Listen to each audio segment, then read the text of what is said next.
Hello, and thanks for joining us today for the 1004 show. Today, as always, we are delighted to have our guest, and it is Jemal Harris, the Director of Economic Advancement of the Virginia Peninsula Chamber of Commerce. Jemal, what's going on, man? Nothing much, man. Just another day in the office. Another day in the office, another day wearing a tie. In the morning, how do you choose what ties to wear? Generally depending on what shirt is clean. What shirt is clean? Do you dry clean your shirts after every wear? It depends. It Getting depends on the shirt. getting It really depends. deep information here from Jamal I appreciate it. Harris. Only the exclusive for Zach. Only the exclusive. Well, people want to hear different things. People want Yeah. to know how I choose what black T-shirt to wear every day, and I say, well, kind of like you, whichever one's clean. No, but Jamal, thanks for being with us today. No, Uh, there are many different avenues of chambers of commerce. Yours is in the Virginia Peninsula of southeastern Virginia, and we'll go into what a chamber is in a second. But yeah. what brought you to this area, and how did you start getting associated with where you are today? Yeah, no problem. Well, I came to this area initially as a college student at Christian Newport University. Go Captains!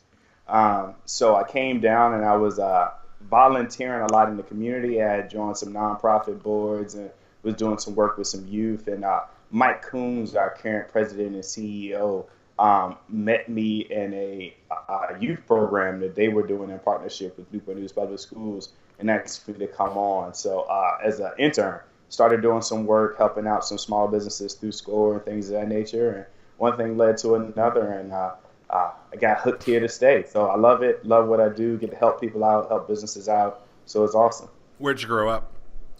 Richmond, Virginia. Okay, so not too far.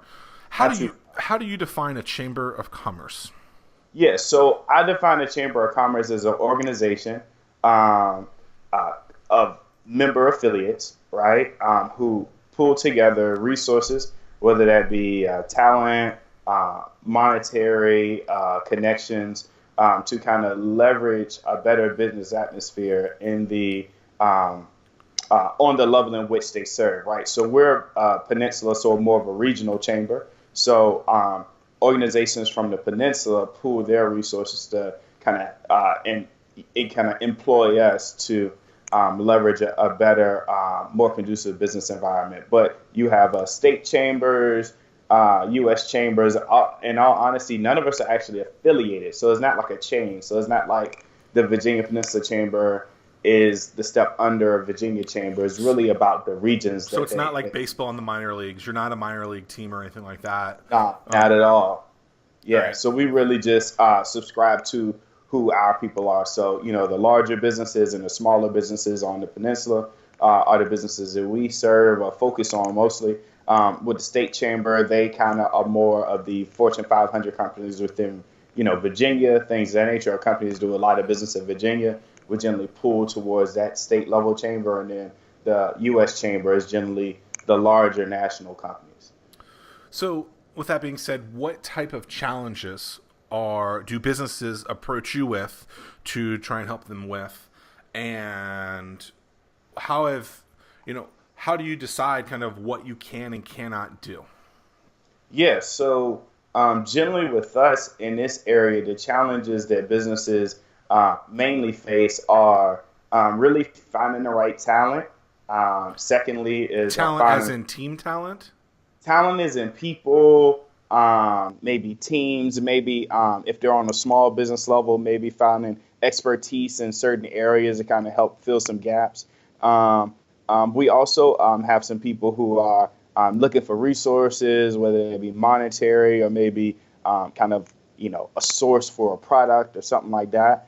And then the big thing is just knowledge. And because at the chamber, there's a lot of members. We do a lot of engagement in all honesty, here on the local level, state level, and federal level as far as advocating for businesses and really kind of voicing what our needs are here. So a lot of people come for us for information or to pull a group of people in the room to get the best, to get a good representation of what the business community is really trying to say or what their needs really are. So, in a community like ours, there are several thousand small businesses, Yes. probably several thousand medium-sized businesses, Yeah. and a handful of large businesses. Now, I think according to the SBA, a small business is one that's 500 or less. Obviously, I think you and I both agree that that number is way too high. Yeah. And maybe it's a micro business or something like that, but um, those businesses are very different, though, right? The way Yeah. that your Newport News shipbuilding is thinking is very different than Max DePiero's, UAPS, where Yeah. they're trying to get a drone out there. How do you How do you know how to talk to a startup, like in a very pure startup, and how do you talk to, one of the largest shipbuilding companies in the country? Yeah, well, in all honesty, I think before you talk, you got to listen, right? So, a big thing here is just really just putting an ear to the ground. So, I and people like my president and some of the people in our offices, we're always listening to what the needs are, kind of trying to chime in to different areas. So, I'm a part of different groups like Start Peninsula, planning committee. I also go to the different incubators when they have their kind of like meetups to hear what the needs are and see what in my role can I do. So, for instance, one of those organizations, we're looking to have a marketing person come in and kind of tweak some stuff up. So, we were working with a CNU student for a research project we got going on, paired the two, and now she's a part of their team and looking to work there after she graduates. So, like I said, you do something different. We're talking to the shipyard. We're saying, hey, what is your big needs? They say workforce. We start looking into different things around workforce. We start looking into pooling talent, working with some of the cities about different events and things of that nature to kind of help accentuate what we have here. So it So, seems like talent across the board is something, whether they call it workforce or talent or yeah, new yeah, hires or people to maybe do some pro bono work. It seems like regardless of what level, people are always having an issue with talent. And I think naturally across the country, people are seeing this kind of challenge. Is it as simple as retaining talent?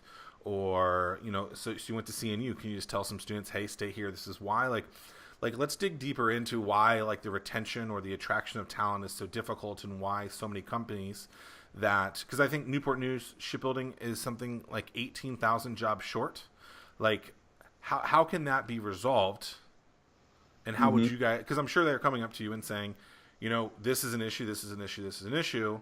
What are you guys going to do to try and make that so that, not only do we not lose 20,000 jobs, but we make sure that we are really even facilitating more. the growth and making those things happen here.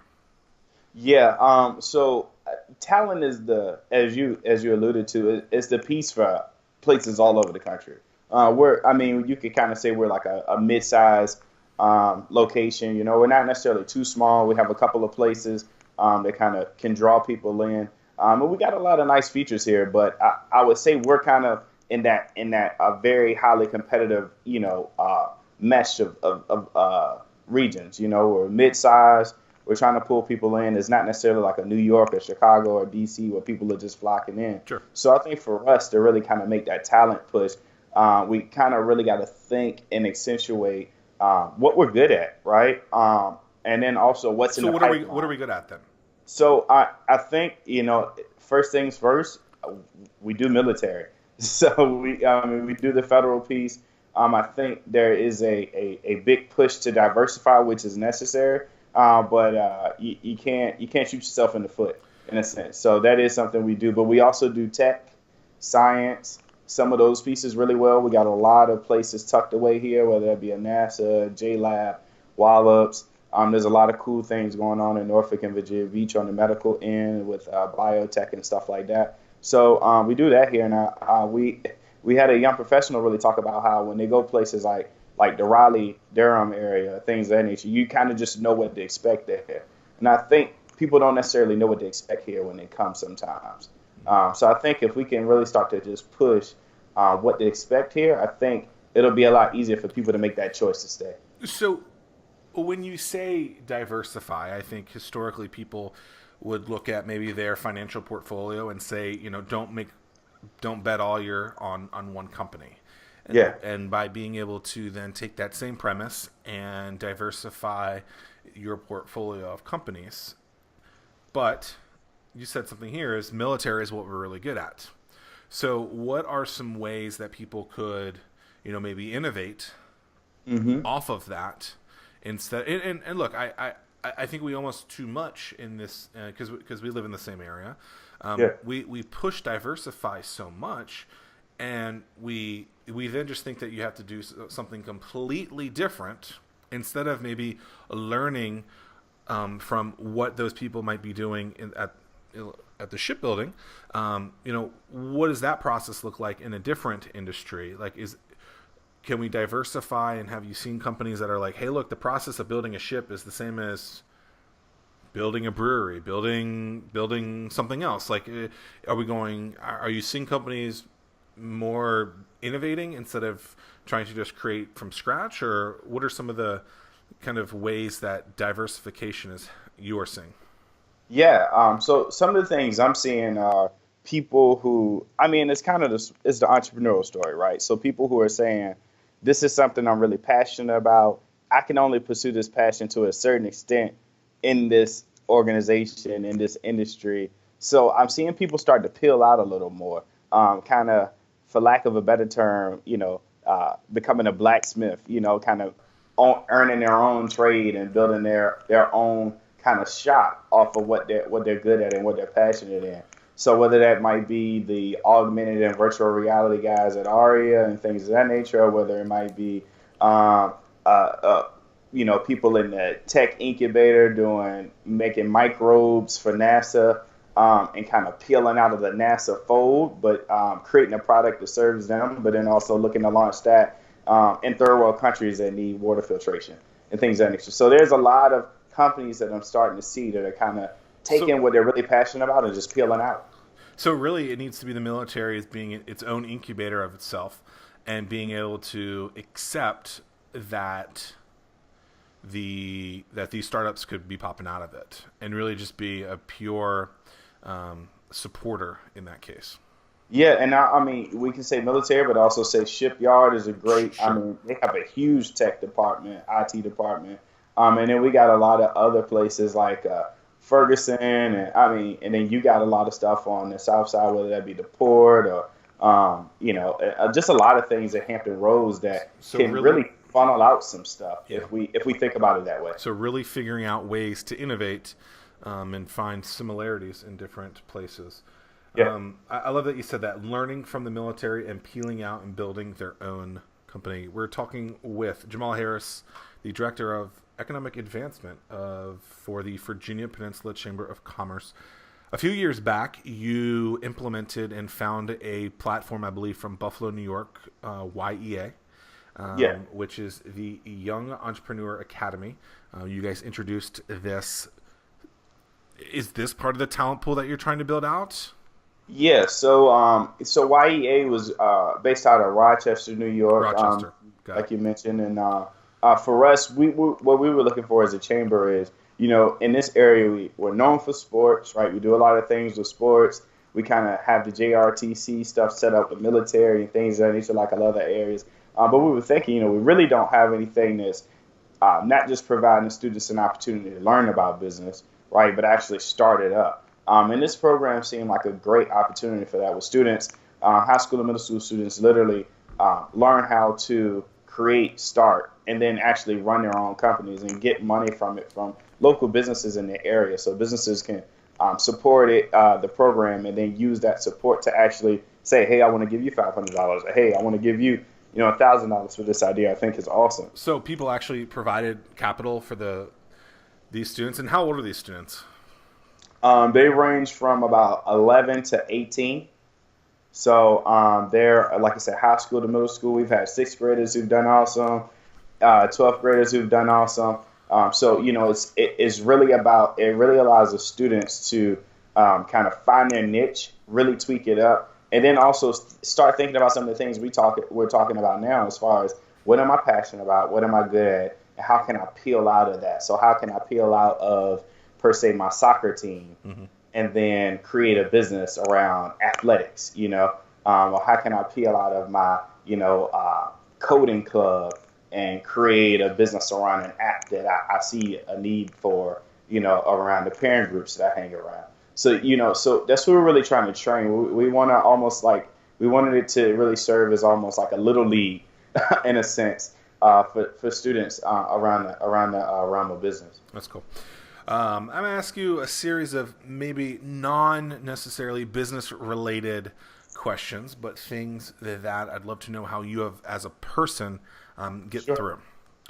What made you cry last? Oh man. Um, I I don't know, man. So the last thing that made me cry, then maybe this will give you some more time Yeah. to think about this. I was watching a movie from Amazon. It was called Gleason, and I don't know if you remember, but in New Orleans when Katrina happened, about a year later they opened up the New Orleans Saints playing that Superdome. And do you watch Yeah. football? Yeah, I do, man. Go All right. Broncos. Well, I don't think they have done well this year, but that's okay. So, do you remember the Monday Night Football game between I think the Falcons and the Saints that first time back in there? And Yeah. do you remember when that punt was blocked and the whole stadium like erupted and went crazy? Yeah, yeah. All right, so the guy who punted that, his name I believe is Steve Gleason, and I think the year after that he retired, and he was just a crazy football player, very very short, but busted his tail and did really well. So after he retired, I guess he decided that or realized that he had some pain in his body and decided to go to the hospital.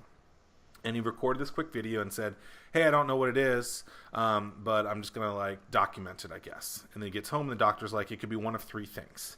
It could be small, medium, or large. Large meaning something really bad." And he gets back and he shoots his video, and he's like, the doctor thinks it's ALS, so Lou Gehrig's disease, which.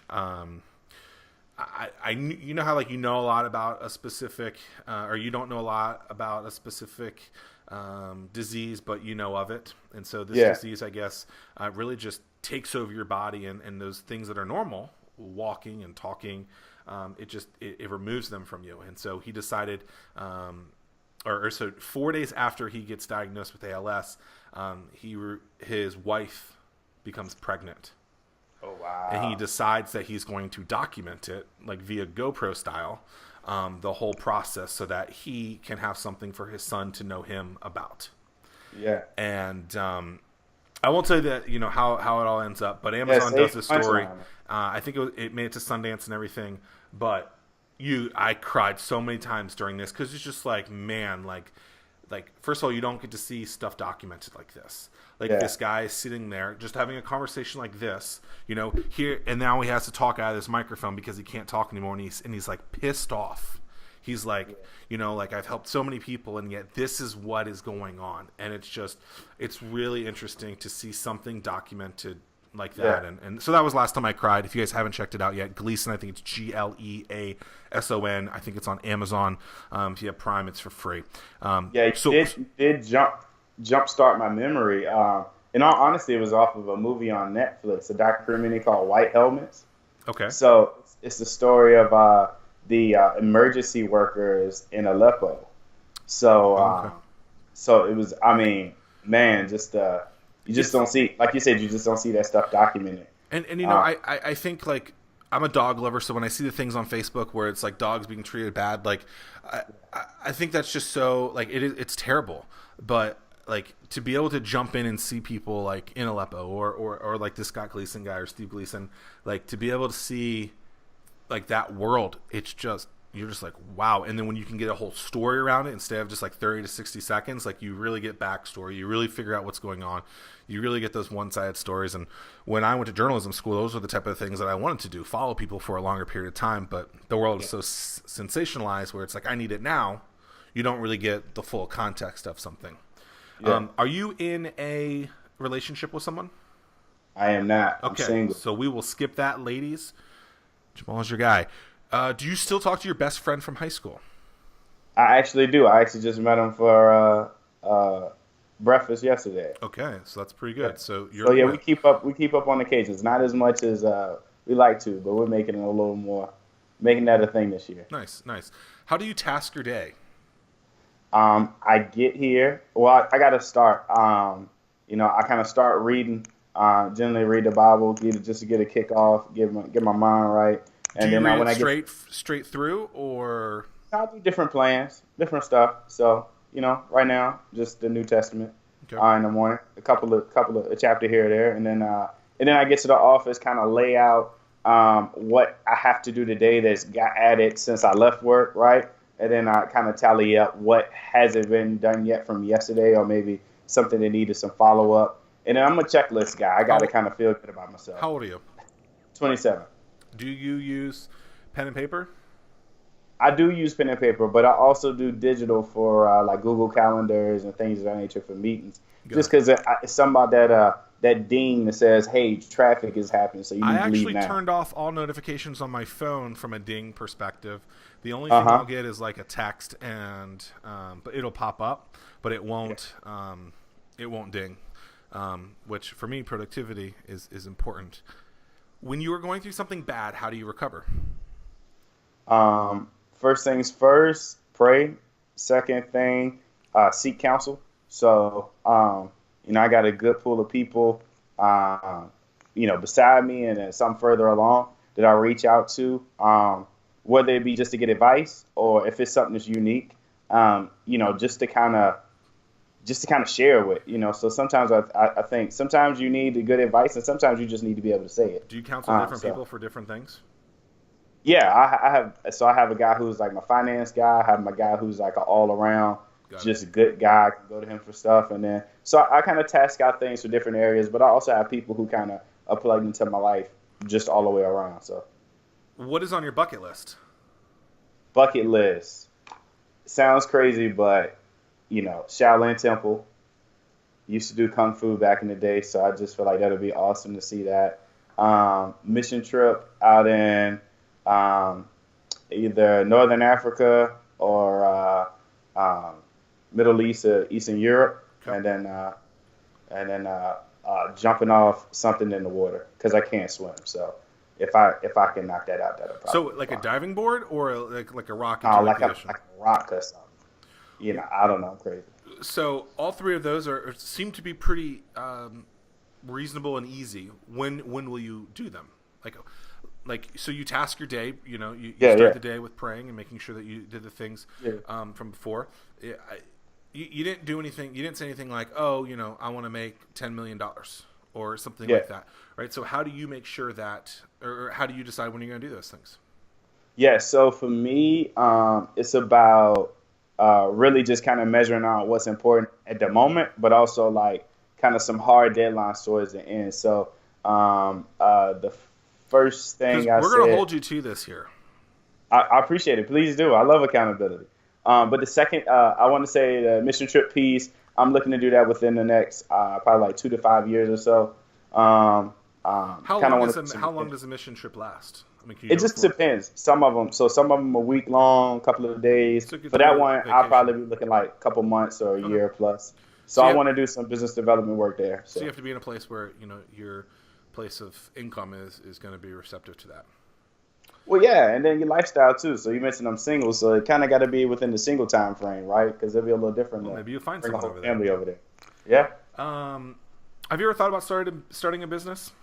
Yeah, I actually did. So while I was working at the chamber for a while, I actually broke out to start a consulting firm while I was doing project management and some small business consulting and stuff like that, which was a part of what I was doing at the chamber. Worked for a while, didn't work after a while. So the big things that I learned from that were really the work ethic it took to do it on your own. Also, just I think it was something I was good at, but it wasn't necessarily something I was passionate about asking people for money for. Gotcha. Right, so I love to help people out, but at that moment, I really couldn't get that twig over to kind of get pricing and all that stuff. So yeah, now if I was to do something else, it'd probably be in food. I like cooking. There you go. Did you pay yourself while you were doing that, though? I did. So I had a contract. I had like 1 or 2 pretty decent contracts, and then I had some pickup work here and there. So I was able to pay myself, and I like I said, I know business processes, so I was able to keep costs low and get certain things like utilities and things covered in the cost. I also So you left the chamber completely? Yeah, I left the chamber completely. I was working as a consultant for them on some projects and doing some. You leave them and you bring them on and as your first customer. I love it. The hustle city mindset. How do you spend your money? Wisely. No, but I make sure I generally spend it. I like to live minimal, so I'm a minimalist to an extent. So I spend on what I need first. Trying to pay off debt pretty aggressively. I got those student loans behind me, but then I also give. So I'm always trying to find different things to give to that are important to me. Whether How much do you give? Somewhere between 20 to 30%. Wow. People need it more than me. So how much student debt did you have when you left school? Oh man, like 30 something, 30,000. I wasn't smart. I didn't fill out the applications or do the scholarship stuff like I should have. I kind of just rolled with it. $75,000 or something like that. Oh wow, yeah. I'll take my 30. It's crazy. So okay. So let me ask you this. So instead of paying or tithing or giving 20 or 30%, why don't you take that and put it towards the getting rid of the student loan? Oh, I do. So that's aside from saving. So I save aggressively too. So like I said, I keep my overhead my personal overhead pretty low. And like I said, with the giving, I give to certain school organizations and stuff like that. I give to certain causes that I may be passionate about, whether it be environment or violence prevention and stuff like that. So I spread it pretty thin. I have like a budgeted amount that I give for certain things that interest me. So if you were to die today, hope you don't. Yeah, I hope I don't. How would you want to be remembered? As a person who helped people, really, person who helped people, show people, right path. Maybe help some people under me make some better decisions. Maybe show some people ahead of me, a new way to think about things. And I think all these answers, while people might say, why are you asking these questions? I think it's interesting and important to create relationships with people and learn why they think the way that they do. Right. Yeah. And so, I question why tithe 30% if on the other side you still have a student loan, right? Some people would say, completely don't give and completely try and aggressively pay this off. But then as we talk about why you believe you're on this earth or what you want to do or be remembered with, it just shares that you're someone who wants to give and provide. And I think that shows. And so by creating a relationship with someone, I think that's so deep and so meaningful, and you can get a lot more out of it than just saying, hey, be my friend on Facebook, or, give me $10 to come do this thing. Yeah, I mean, I think even if you think about the people we think about who've died, like, Steve Jobs or something like that, like, we rarely think about him as a billionaire. We mostly think about him as the giver of the iPhone of sorts. So I think people remember you more not by what you accumulate. Thank you, Steve. Exactly, right? But what you leave them with. So, I think that's a big thing for me, leaving people with something to remember. Is that something that our world doesn't do anymore, though? Right? So we talked about this a little bit, where we're so short-sighted, right? So it is January 23rd, 2017. Donald Trump was just named president, or just inaugurated to be president, 4 days ago? Yeah. And I have a lot of friends who are on both sides of it. Same here. And I think as an American, that's something that's great, is that we both, or everyone gets to choose what side they want to be on, but together we're still one place. But that being said, people are like, I don't understand why there's these protests, or every 4 years these happen. And I go, well, go back to when the world changed, somewhere around the date of, I think, June 12th or June 14th of 1994, when we wanted everything immediately. And that date signifies the O.J. Simpson Bronco chase. Yeah. Right? That's when everyone said, I need everything now. Right? That's when 24 News really came about. That's when everyone needed stuff immediately. And we don't see this long-term peace anymore. And I'm not surprised that Donald Trump won, because he played into the O.J. Simpson world, right? He played into we have to be controversial, or we have to have something of so importance over and over and over again that it basically just becomes the new norm. And many millions of people disagree with that.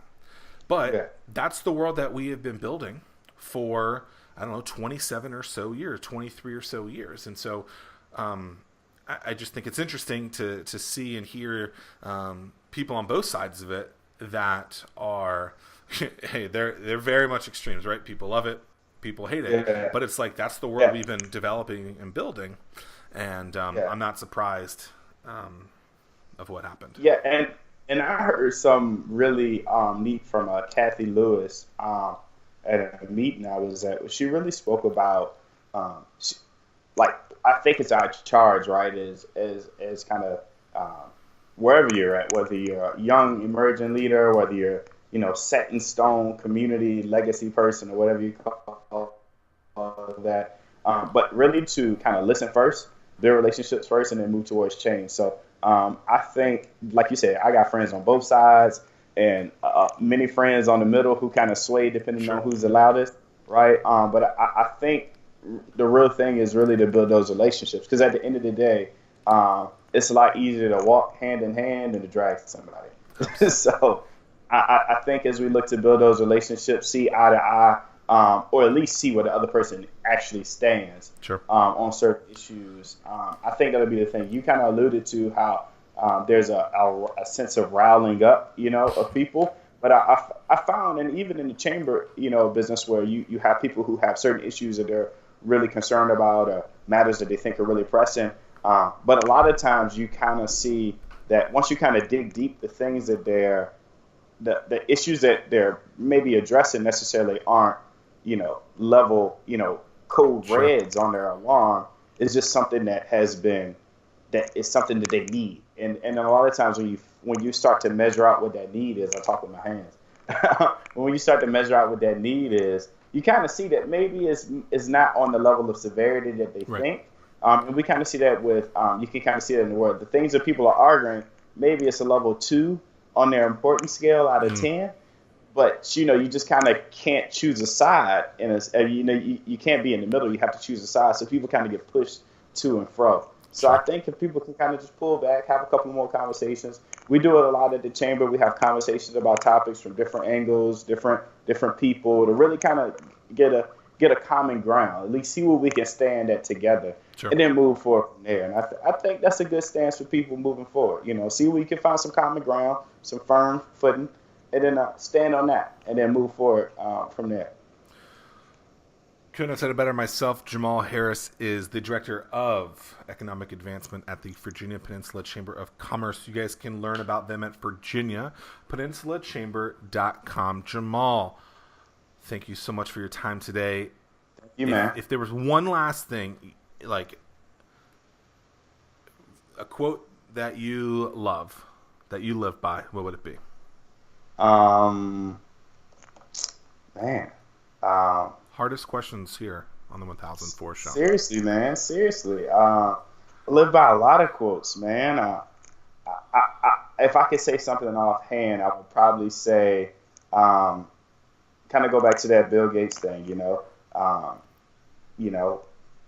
at the end, people only really remember the experiences you had with them. So, push towards making those experiences count and mean something for people besides yourself. So, I think that's kind of the work we're in. Yep. Making experiences for people outside of ourselves, outside of individual businesses, right? We're a pool of members at the chamber. So I think we could do a lot more as a region when we start pulling together and making decisions that benefit a pool of people and not just individual organizations or personalities. Love it. Controversial. Jemal Harris Oh, of the. hope not. I'm just messing.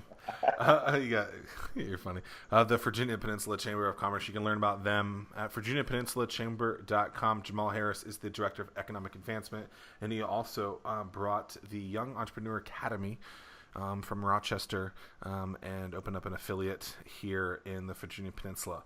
Thanks so much for today, Jemal, and Thanks for having me. best of luck with everything. Thank you.